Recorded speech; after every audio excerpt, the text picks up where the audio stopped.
E o senhor trabalha também com, além da igreja, o senhor trabalha com carros, é isso? Então, na grande realidade, hoje eu trabalho, a gente tem igreja, já vai fazer 4 anos, né, agora. Então, eu sempre trabalhei muito na igreja, mas eu sempre tive uma visão assim, hoje eu ainda não sou assalariado pela igreja, porque eu ainda estou numa visão ainda muito de semear a semente. Uma hora que vai crescer da maneira que eu imagino, aí eu vou ter condições de sobreviver daquilo que eu trabalhei há muito tempo, mas ainda não chegou esse momento. Então eu compro carro, vendo carro, compro moto, vendo moto, faço algumas coisas também no particular meu agora a gente está abrindo um negócio próprio nosso. Então essa correria diária, né? Porque hoje em dia também nós temos muito problema no meio do evangelho com isso aí. O cara abre uma igreja ali na periferia, não que eu não tô falando que é proibido abrir uma igreja pequena, eu vim de igreja pequena, eu vim de uma garagem, entendeu? Que nem igreja era. Mas o que eu sou contra, até falei aqui acho que no começo da nossa conversa, que eu não tenho muita amizade com o pastor, por causa disso daí. O que os caras fazem? Os caras têm uma mentalidade assim, ó. Eles eu vou abrir um salão pra ganhar dinheiro. Vou abrir um salão, o aluguel é R$600, aí eu coloco 40 crentes lá dentro, 30 faz um dízimo de R$100, já dá R$3.000, aí eu pago 600, ficou 2.400. Aí eu pago a luz de 200, a água de 200, sobra R$2.000 pra mim. Essa é a visão deles. E isso não é visão de reino.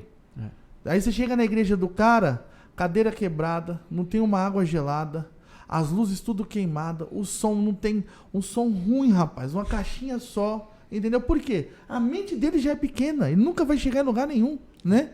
Agora, se você começa dessa forma, mas você trabalhando secularmente para você ser mais um ajudador para trazer o recurso, uma hora, esse lugar que você está investindo, ele vai te honrar. Mas tem um momento certo para isso acontecer, né? Então, essa é a nossa forma de trabalhar lá na nossa igreja. Muita gente, eu já ouvi história de gente que queria, sei lá, às vezes falar algo de Deus lá na frente na igreja e tal. Não na nossa, mas em outras igrejas e não teve oportunidade. Existe alguma coisa que eu tenho que ter para mim subir no altar e falar algo de Deus? Não, na grande realidade, assim, a gente entende que o altar de Deus é um local que você vai ser como é que pode dizer? Um formador de opinião, né? A mesma coisa assim, por exemplo, você vai na faculdade, chega lá, o seu professor está te formando uma opinião. Ele está te formando uma ideia da matemática, do português, do inglês, da história, de qualquer coisa. Ele está formando em você alguém. Então o altar é um formador de opinião. Então o que acontece? Tem 2 parâmetros aí. Para você subir lá e ter uma oportunidade, você precisa ter um conteúdo para falar nessa oportunidade, né? Então, o que acontece? O pastor que está ali, ele vai saber selecionar as pessoas no tempo certo, na hora certa de dar aquelas oportunidades. E mesmo assim, selecionando, às vezes ainda acontece da pessoa falar umas besteiras. Isso é normal, entendeu? Igual que você tinha falado, você estava falando dos obreiros, eu esqueci de perguntar. Quem que elege os obreiros? É o senhor, o pastor? Então, na grande realidade, tem 2 eleições de obreiro. A eleição que Deus nos direciona e a eleição por mérito, né? Vamos supor, você é contratado para trabalhar numa empresa lá de, sei lá, vamos supor, de padeiro. Você está trabalhando ali na empresa, fazendo, você chega no horário, você sai no horário certo, você é um cara que tem o seu comprometimento de não faltar, você é um cara que sabe se relacionar com todo mundo. Aí o cara tá abrindo uma outra padaria, vai colocar você como gerente. Isso é normal. Você teve o seu mérito para isso daí. Então, o cara tá ali como membro. Membro não é obreiro, aquele cara tá ali na igreja, já tá vindo um tempo. O cara tinha aquele vício, por exemplo, um exemplo só, de pegar muitas mulheres. Agora o cara não pega mais. Ele arrumou uma menina que ele tá amando, se casou, tá construindo uma família. Esse cara é um cara que ele é apto a ser reconhecido como um obreiro. Porque ele conseguiu constituir uma família, então ele sabe como ensinar alguém a constituir uma outra família. Né? Então essa é uma unção por mérito. A outra unção é quando Deus nos direciona através de um sonho, através de uma revelação na palavra, que é um pouco mais difícil essa revelação, né? E Deus nos mostra que tal pessoa chegou o momento de ser levantada ao obreiro. Então Deus tem várias formas de se manifestar. Deus se manifesta como através de um tsunami, Deus se manifesta através de uma doença, Deus se manifesta, né?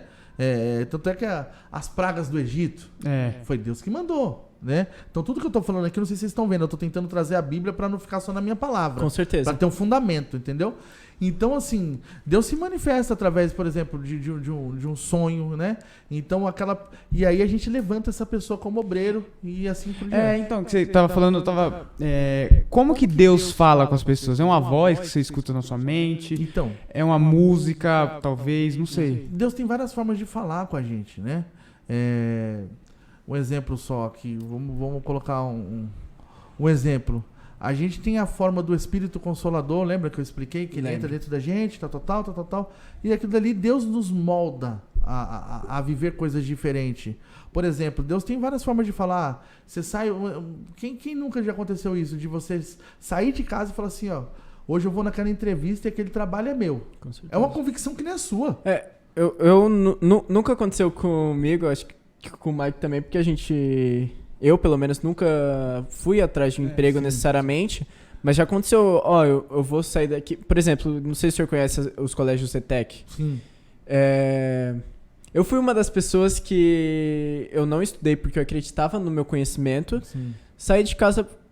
Não só saí de casa, como uns 5 meses antes, eu já estava pensando, eu vou passar. Eu não preciso me preocupar. Sim. Eu não tenho que ficar enchendo minha cabeça com isso, porque eu tenho certeza que eu vou passar. E chegou lá E eu cheguei lá sem estudar, porque eu tinha a certeza do meu conhecimento, fiz a prova e passei. Entende? Então é exatamente isso. Deus tem várias formas de falar. Outra coisa é Deus usar alguém realmente para te falar. Porque às vezes o próprio Deus toma uma pessoa para te falar. Aí é uma questão muito específica, não é todo dia, e é quando Deus quer falar algo que ele necessita te avisar, ou te alertar, ou te garantir com urgência. Deus faz isso. Só que aí quando Deus fala, a gente entende que é Deus quando é algo que a pessoa não sabia, a pessoa não está inventando, não foi alguém que falou para ela, e a gente sente aquela presença que é do Consolador em nossas vidas, entendeu? Sim. Não tem como ver que é mentira. E quando não é Deus também a gente sabe, entendeu? Uhum. Você tava falando que às vezes ele usa uma pessoa pra falar com você e tal.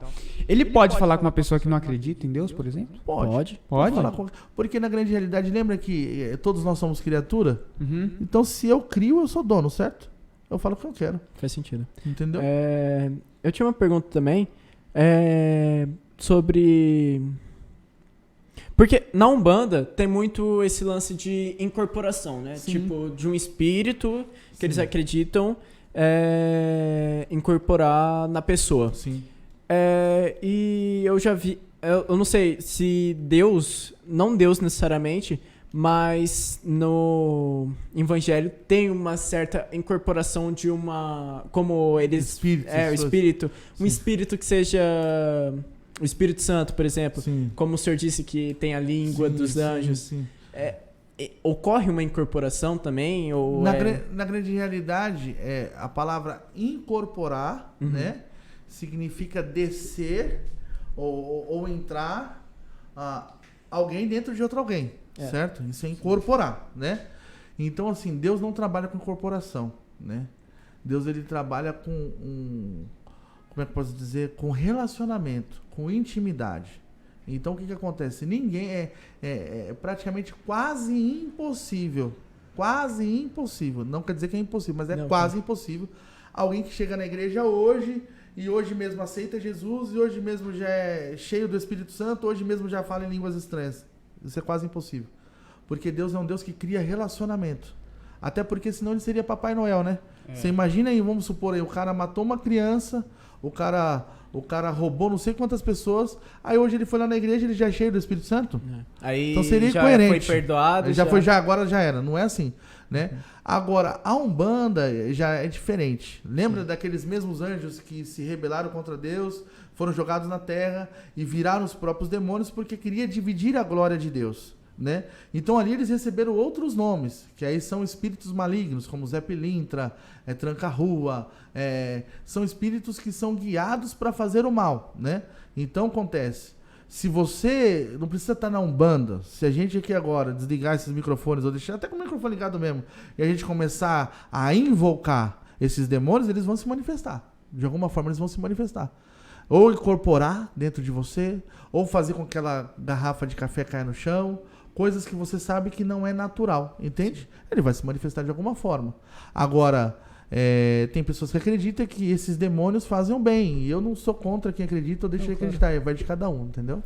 E na própria Umbanda, eles têm o mesmo Deus, acredito, da Igreja Católica, Sim. e não sei se é o mesmo da Evangelho, só que o nome é diferente. Sim. Que não sei se você já escutou, que é o Oxalá. Sim. E eu já ouvi sobre que o Oxalá não necessariamente incorpora nas pessoas, porque é um poder é muita luz, é um espírito muito bom pra incorporar numa pessoa, porque se ele incorporar, a pessoa morre. Eu não sei se é o mesmo Deus. Então, na grande realidade, é meio contraditório, né? Assim, Sim. olha o que você acabou de dizer. Ele é tão bom que se ele incorporar, ele morre. Ele mata. É meio contraditório. É porque ele é muito grandioso, sabe? Então. Pra uma pessoa, pro corpo humano. Então, Tinha um negócio desse assim, que se você tocasse na arca, você morria também, né? na arca. Aí é o Velho Testamento, já é uma outra coisa, mas eu explico também. Uhum. É sobre essa questão de incorporar em alguém ao ponto de ser tão grande e matar.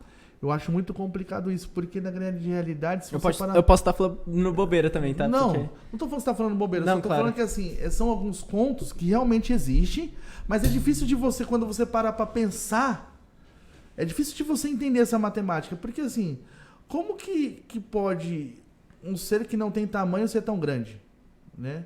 Porque se é espírito não tem tamanho, certo? Como que o espírito tem tamanho? Porque se tem tamanho, a gente deveria então saber. Tem 2 metros, tem 3 metros, tem tanto de largura, tem peso, tem isso, aquilo, outro. Mas é espírito, pô. Tá falando de alma, de espírito. Não tem tamanho.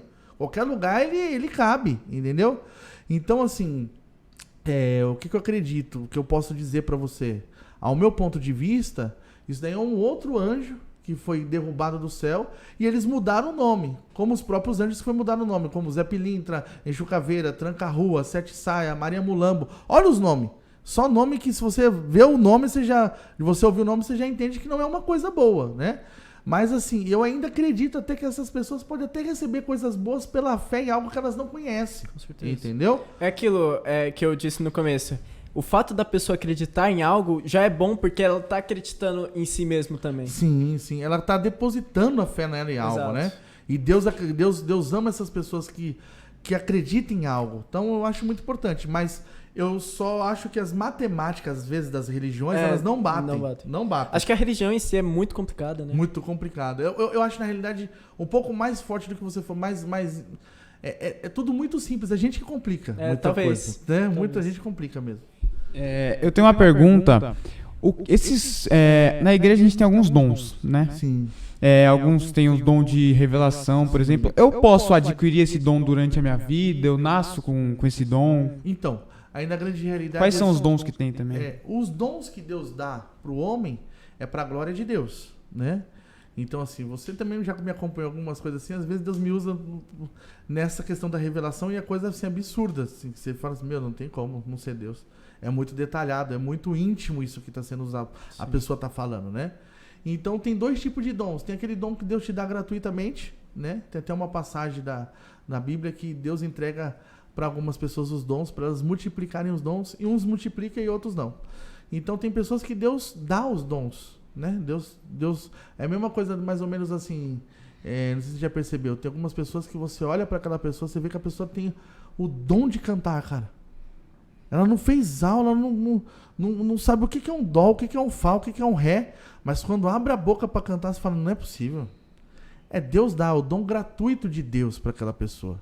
E Deus só dá dom gratuito para aquelas pessoas quando entende que aquelas pessoas não vão usar a soberba para usar aquele dom para se valorizar. Entende? Para se valorizar. Então Deus dá. Agora tem outro dom que a gente busca de Deus, né? Deus, eu quero ter esse dom. Então você vai orando, vai buscando, vai clamando, vai lendo na Bíblia o que é esse dom, qual que é a vontade de Deus quando dá esse dom para alguém, porque Deus nunca nos dá nada para glorificar o nosso nome, sim para glorificar o nome dele e abençoar uma outra pessoa. Sim. Entendeu? E Quais são os dons que tem? Ixi, tem vários dons. Né, Dom da e acho revelação, dom da profecia, dom da palavra, dom de cura. Aí são vários dons. Esse aí foi mais um corte da hora que você assistiu, legal, bacana. Mas se vocês quiserem assistir o MyCast completo, com esse convidado aí que vocês viram, vocês podem acessar aqui o link embaixo da descrição, que vai estar todas as nossas redes sociais. Tem a minha, do Danilão ali, do Duca. E espero que vocês tenham gostado. É nóis e tamo junto.